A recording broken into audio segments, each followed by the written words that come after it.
가장 빠른 옴부즈맨 프로그램 그 기록을 모아보는 시간입니다. 시청자 브리핑 시시콜콜 위클리픽 이번 주 시청자 의견 함께 보시죠. 대통령 선거 사전 선거 소식과 우크라이나 사태 그리고 동해안 산불 소식까지 이어진 긴박한 주말이었습니다. 산불은 지금도 진화 작업 중인데 불길이 빨리 잡히기를 온 국민이 바라고 있습니다. 5일 YTN 모니터 보고서 보겠습니다. 경북 울진 산불 삼척으로 확산, 여의도 11배 산림 피해, 동해안 산불 비상, YTN이 새벽 3시 50분부터 실시간 산불 확산과 진화 상황, 주민 대피 상황 등을 전했다.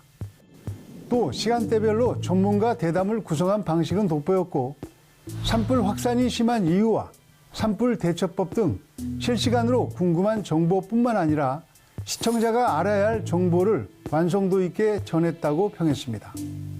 실시간 상황과 함께 대책까지도 심층적으로 전한 입체적인 보도였다는 것입니다.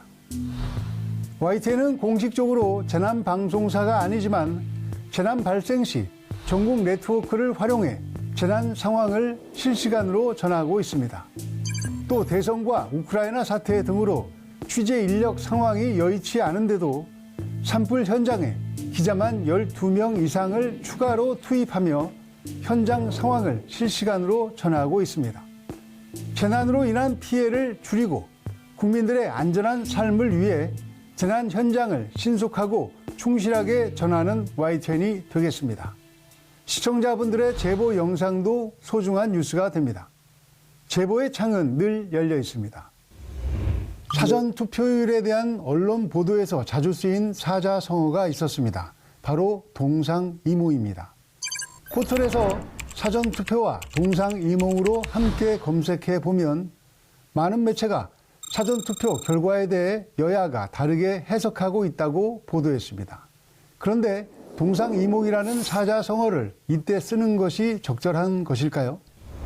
동상이몽을 한자 사전에서 찾아보면 같은 침상에서 서로 다른 꿈을 꾼다는 뜻으로 겉으로는 같이 행동하면서 속으로는 딴 생각을 한다는 뜻입니다.